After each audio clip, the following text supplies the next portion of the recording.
5, livro do Êxodo, a partir do versículo 1. Obrigado, presbítero.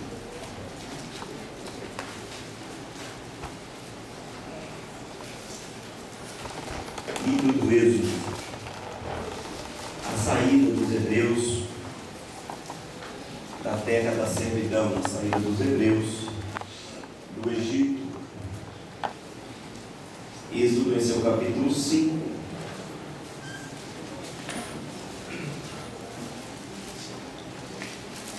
A partir do versículo 1.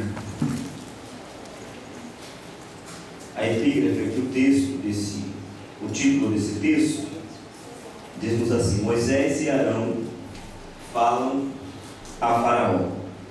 Capítulo 5, a partir do verso 1, diz-nos a palavra do Senhor. E depois foram Moisés e Arão e disseram ao Faraó: Assim diz o Senhor, Deus de Israel: Deixa ir o meu povo, para que me celebre uma festa no deserto. Mas Faraó disse: Quem é o Senhor, cuja voz eu ouvirei, para deixar ir Israel? Não conheço o Senhor, nem tampouco deixarei ir Israel. Eles disseram: O Deus dos hebreus nos encontrou. Portanto, deixa-nos agora ir com o caminho de 3 dias ao deserto, para que ofereçamos sacrifícios ao Senhor, e Ele não venha sobre nós com pestilência ou com espada. Então disse-lhes o rei do Egito: Moisés e Arão, por que fazeis cessar o povo das suas obras? Ide as vossas cargas. E disse também Faraó: Eis que o povo da terra já é muito, e vós fazeis abandonar suas cargas. Versículo 6. Portanto deu ordem Faraó, naquele mesmo dia, aos exatores do povo e aos seus oficiais, dizendo: Daqui em diante não torneis a dar palha ao povo para fazer tijolos, como fizeste ontem e ontem. Vão eles mesmo e colham palhas para si. Eles imporeis a conta dos tijolos que fizeram ontem e ontem. Nada diminuireis dela, porque eles são ociosos. Por isso clamam, dizendo: Vamos, sacrifiquemos ao Senhor nosso Deus. Amém? Glória a Deus. Como já falamos aqui, o livro do Êxodo é algo muito importante para a descendência abraâmica, para a descendência de Jacó, para a descendência de Isaac, porque o êxodo ele quer dizer saída, e os hebreus jaziam 430 anos no Egito. Haja vista quem foi José quando chegou no Egito, revelando os sonhos de Faraó, e com uma grande estratégia de Deus, segundo a revelação que o Senhor me dera acerca dos sonhos, José teve a estratégia de poupar os grãos, os cereais no Egito, e o Egito já era uma grande potência, e com isso sendo a única terra que poupou durante 7 anos, isso condicionou o Egito, enquanto as outras nações estavam em um momento caótico, de muita crise. Na estratégia que Deus dera a José, o Egito teve condições de vender e negociar com outras mais nações. E o faraó, que nessa época aqui assentava-se no trono, tinha grande apreço por José, porque ele vira que a estratégia verdadeiramente viera do Deus de José, e o Egito prosperou e prosperou. Agora, passado alguns séculos, passado muitos anos, e é de praxe dos homens esquecer. E o faraó, que agora senta-se no trono, ele se esqueceu quem foi José. Ele se esqueceu dos benefícios que o ministério, que Deus, o Deus de José, havia concebido a José, fazendo assim o Egito tornar uma grande potência. É claro que quando eu leio todo o Êxodo, todo o livro do Êxodo, o Senhor sempre vai estar na frente, dos homens. Em sua onisciência, em sua suma sabedoria, aquele que, aliás, discipulou a sabedoria, ele não prosperou o Egito à toa. Ele usaria isso, ainda que num futuro muito distante, não apalpável pelos homens, mas o Senhor, presbítero Jairson, usaria isso em favor do seu povo. Então, nós conhecemos a história e sabemos que o menino por nome Moisés, ele foi acolhido já em sua juventude pela filha de Faraó, a mesma o adotou. Moisés então cresceu, conhecendo a política do Egito. Moisés cresceu, conhecendo as faculdades do Egito. Moisés, ele sabia o que os hebreus passavam em Gósen e também conhecia os prestígios do palácio de Faraó, porque em determinado tempo da vida dele, ele criou-se ainda entre os hebreus, quando a sua mãe o amamentava. Depois ele migrou e passou muitos dias ali, debaixo da guarda da filha de Faraó. Moisés cresce, e em um determinado dia, um egípcio maltratava um hebreu. Moisés, ele vai contra esse egípcio e acaba matando, e esconde o seu corpo na terra. E com isso eu penso e raciocínio: se este ato chegasse aos ouvidos de Faraó, aquele que já estava trazendo os hebreus com um grande jugo pesado, sabendo que Moisés era oriundo dos hebreus, filho adotado pela filha do Faraó. Então esse Faraó que agora se assentava ao trono, logo chegando ao seu conhecimento que Moisés havia matado o egípcio, logo ele raciocinaria e chegaria à conclusão: se ele passou muitos anos do nosso lado, mas tem essa atitude, então ele está falando de que lado ele está. Então Moisés rapidamente foge do Egito. Ele tem que fugir do Egito. E Moisés vai para o deserto, e ali ele dá livramento às filhas de Jetro. E uma das filhas de Jetro se interessa por Moisés, e Moisés pela mesma. Moisés vai dar-se em casamento. E a rotina da vida de Moisés agora, bem distante, muitos quilômetros longe do Egito, era apacentar ovelhas, era tomar conta das ovelhas de seu sogro Jetro. E passado 40 anos no deserto, Moisés estava apacentando as ovelhas de seu sogro Jetro, e algo começa a lhe chamar a atenção. Moisés vê uma sarça queimando. A sarça queimar no deserto é algo totalmente normal. Vez ou outra tem uma sarça pegando fogo, mas pegando fogo a mesma se resume a cinzas, vai queimar. Só que Moisés começa a prender o seu olhar naquela visão, porque a sarça queimava, o fogo estava com ímpeto sobre a sarça, e a mesma não se consumia, e a sarça não queimava. E Moisés está se aproximando, e do meio da sarça o Senhor vai falar com Moisés, vai discernir para Moisés.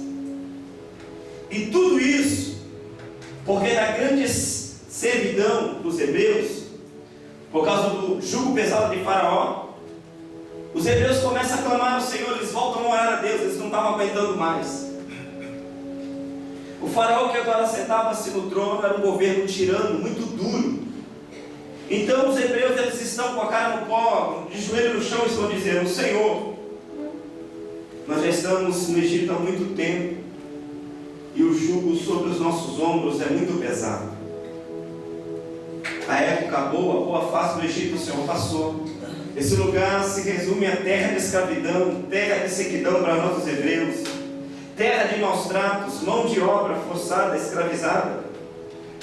E eles começam a clamar ao Senhor. E quando Deus se manifesta a Moisés lá no monte de Deus, no monte Horebe, o Senhor vai animar Moisés, e disse-lhe para Moisés que ele teria que retornar para o Egito e assim tirar os hebreus desse jugo pesado. Deus o capacitaria, Deus daria da sua unção, da sua autoridade, e usaria do seu poder no ministério de Moisés para o auxiliar a tirar milhões de pessoas, cerca de 3 milhões de pessoas que estavam debaixo dessa situação muito difícil. E o mesmo Deus revela-se a Arão, que era irmão de Moisés, e pede para o mesmo ir ter com Moisés no deserto. E Moisés migrou de Midian para o Egito, e Arão vai ter com ele, e Moisés vai falar acerca da visão de Deus, e vai falar acerca de tudo que o Senhor havia lhe dito. E agora Moisés, ele convida Arão, por ordem de Deus, para ir ter na presença de Faraó, para comunicar a Faraó o que Deus havia lhe revelado lá no Monte Horebe. E a revelação era: olha, Moisés, tu vai até Faraó e vai dizer, e pode ficar despreocupado, Moisés, porque todos aqueles que queriam tocar em ti já morreram, já desceram à sepultura. Você vai entrar com teu irmão Arão na presença de Faraó e vai pedir para que ele deixe o povo andar caminho de 3 dias, deserto adentro, e eles vão me celebrar, e eles vão me prestar culto, e eles vão voltar a sacrificar o meu santo e poderoso nome. Essa era a ordem de Deus, e estava agora aqui a ferramenta, o vaso a ser usado pelo Senhor, o nosso irmão Moisés. Moisés, ele vai titubear, vai relutar um pouco, mas ele vai pegar a empreitada juntamente com o seu irmão Arão e vai até Faraó. E o texto que ora acabamos de ler, quando Moisés entra na presença de Faraó, o Senhor falou para tu liberar o povo, caminho de 3 dias, porque o Senhor quer que o povo volte a celebrar. Falando melhor a nossa língua, Deus estava com saudade do culto. Deus, ele ouvia o clamor dos hebreus. Deus daria novamente uma chance para eles entregar culto, para eles se alegrarem na presença do Senhor, para eles voltarem a sentir a unção de Deus, o toque de Deus. E é interessante que isso seria no deserto. Oh, aleluia! Quem disse que no deserto não dá para celebrar a Deus? Oh, aleluia, Jesus! Oh, glória a Deus! Talvez você se encontre num deserto difícil, muito difícil. Difícil até mesmo de emprestar os lábios para Deus e dar glória a Deus hoje aqui nessa noite. Mas o texto do ar acabamos de ler, essa é a vontade e o desejo de Deus. Eu quero que o meu povo volte a me entregar culto. Eu quero que o meu povo volte a celebrar, engrandecer e glorificar o meu santo nome.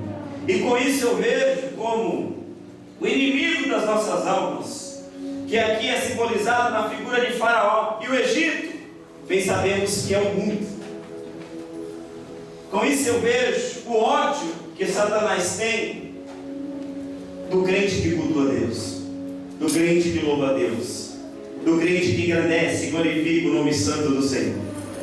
Há uma revolta, um ódio muito grande das trevas. Perceba, este Faraó aqui, que é a figura do próprio Satanás, de todo custo ele não quer liberar o povo. Afinal, Deus está pedindo para o povo ir cultuar. E ele vai dizer: olha, mas quem é o Senhor? Que Senhor é esse, Moisés, que falou contigo? Eu não o conheço, portanto eu não vou liberar o povo. E essa notícia já havia chegado ao ouvido dos hebreus, e os hebreus ficaram ociosos, ficaram ansiosos.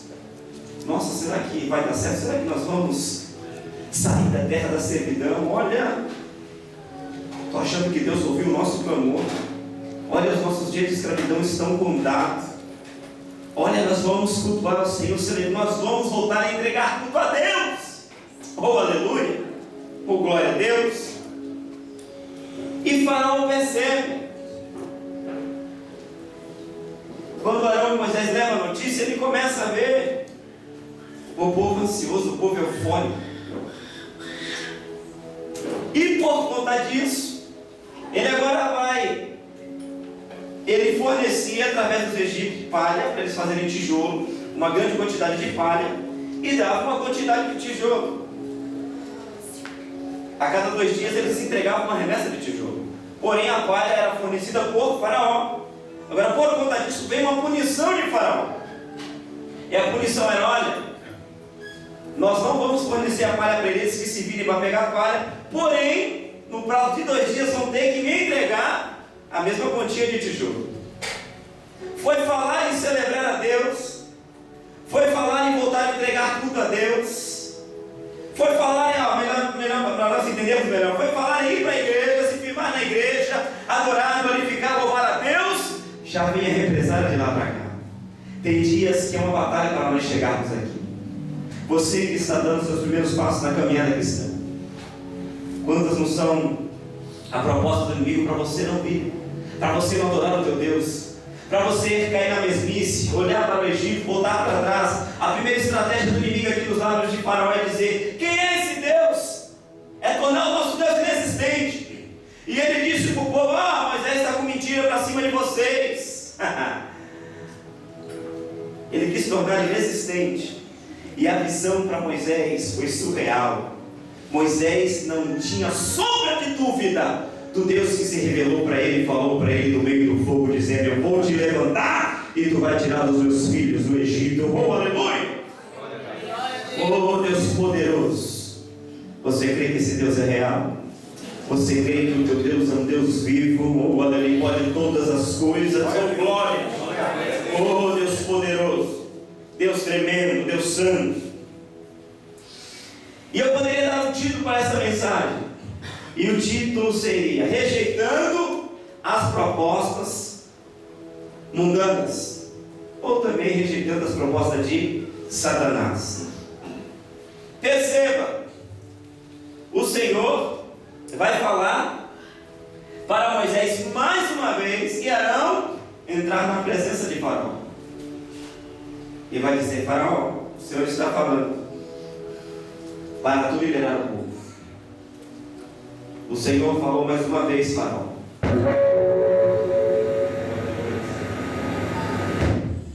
o Senhor falou mais uma vez: tu vais liberar o meu povo.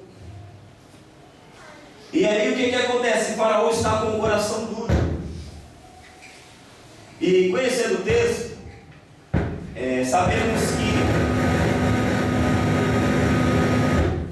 o Senhor ele vai falar a Moisés: veja que Faraó está com o coração endurecido, pois eu pesarei a mão sobre Faraó, ele vai liberar o meu povo. Então agora o Senhor ele queria interagir através de mensageiros. Mensageiros esses: Arão e Moisés, entregando o recado da parte de Deus. E o recado era simples: libera o meu povo, para eles entregarem culto no deserto, para eles celebrarem o meu nome no deserto. E o recado da parte de Deus para Faraó não se resumia somente o povo ir caminhar 3 dias no deserto e entregar culto, não. Havia também uma promessa. Que promessa? Porque o Senhor falou através de Moisés que os conduziria para uma terra que manava leite e manava mel. Oh, aleluia! Então agora a proposta de Deus é: me celebrem no deserto, entrem deserto adentro, porque eu os conduzirei a uma terra que mana leite, que mana mel. Mas primeiro vocês vão me entregar culto. Mas primeiro no deserto vocês vão me adorar. Mas primeiro no deserto vocês vão me exaltar. Mas primeiro no deserto vocês vão engrandecer o meu santo nome. E depois, aleluia, pisar na bênção, chegar na bênção. Oh, aleluia. Primeiro tu adora, engrandece e glorifique, ele vai te conduzindo à promessa. Quem tem promessa de Deus aqui? Oh, aleluia. Então abra a sua boca para adorar a Deus nessa noite. Engrandeça, glorifique o santo nome do Senhor. Oh, aleluia. A igreja tem promessa. Você é alguém que tem muitas promessas de Deus. E Satanás jamais pode revogar isso, porque isso vem direto do teu Deus. Aí o Senhor fala: já que ele não quer liberar, eu vou pesar a minha mão. Eita! E a mão de Deus é a mão.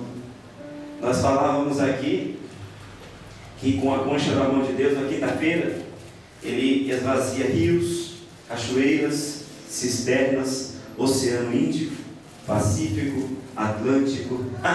E Ele está falando que vai pesar a mão sobre alguém.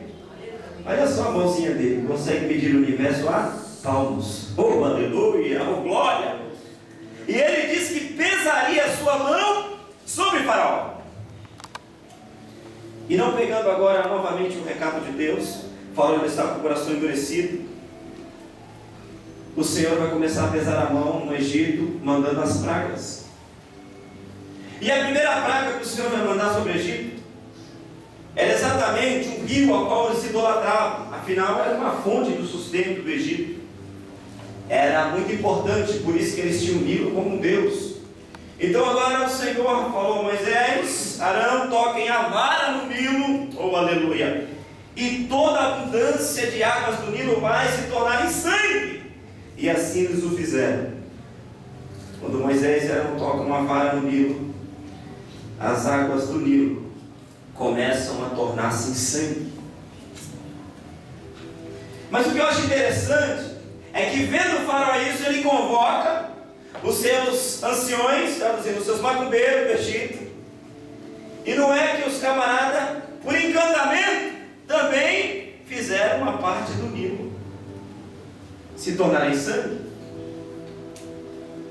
E aí, o Faraó, ainda com o coração endurecido, não quer liberar o povo. Aí o Senhor vai mandar a segunda praga. E as rãs, milhões e milhões de rãs começam a sair do Nilo. E é rã por cima das casas, e é rã pela rua, e é rã por cima do Nilo. É rã para tudo, é quanto é lado. E mais uma vez, Faraó convida os seus feiticeiros, e por encantamento, eles também fazem surgir rã. E ainda com o coração endurecido,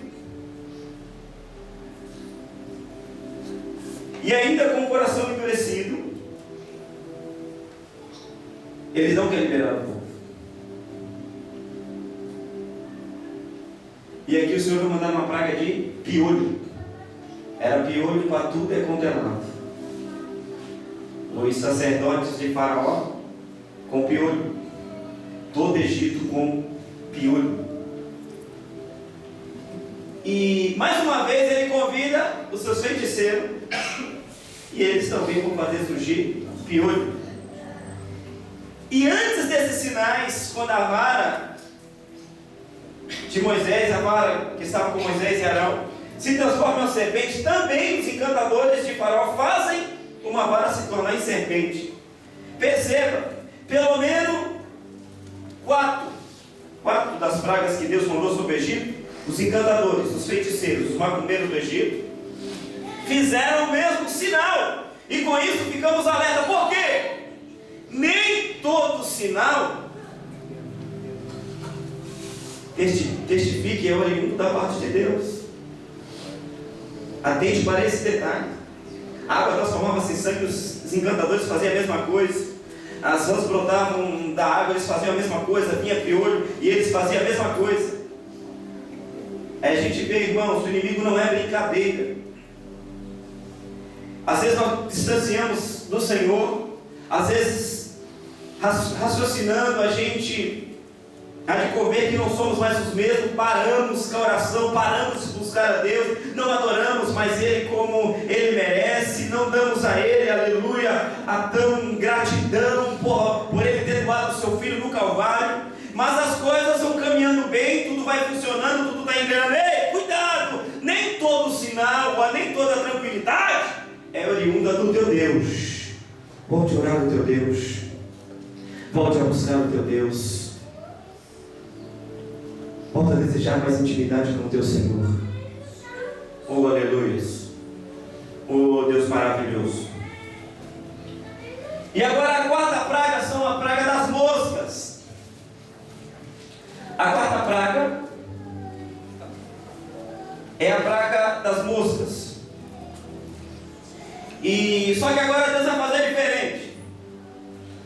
Todo com mosca. Porém, Gósen não teria mosca.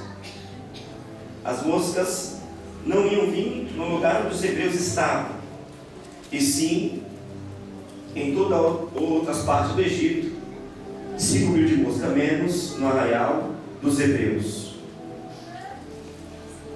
E vendo o faraó que a mão do Deus de Moisés pesava sobre ele, é claro que, sendo astuto, estrategista, e esse aqui simboliza a figura do próprio cão, ele vai entrar com as suas estratégias, ele vai agir com sua astúcia. E aqui vem o tema da mensagem: rejeitando as propostas mundanas, rejeitando as propostas de Satanás. Por quê? À medida que o Senhor vai pesar a mão e começa a mandar praga sobre o Egito, olha só, Satanás vai começar a dar proposta para Moisés, sendo esse o portador do povo. Essas também seriam direcionadas aos milhões de hebreus.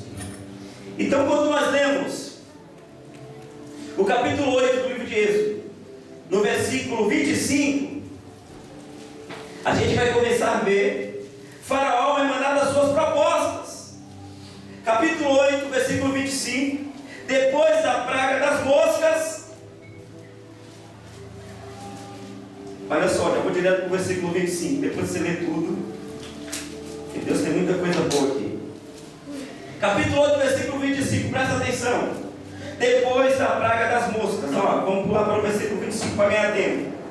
Então chamou o Faraó Moisés e Arão e disse: ide e sacrificai ao vosso Deus nesta terra.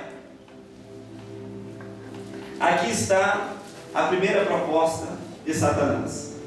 Aqui está a primeira proposta de Faraó. O que o Senhor falou para Moisés? Ó, caminha 3 dias, e lá vocês vão entregar culto, e lá vocês vão celebrar. E lá começa, depois de 3 dias caminhando, não olha nem para trás, ó, sai para lá, deserto nunca mais, oh aleluia, ó, escravidão longe de mim, libertação agora, ainda que seja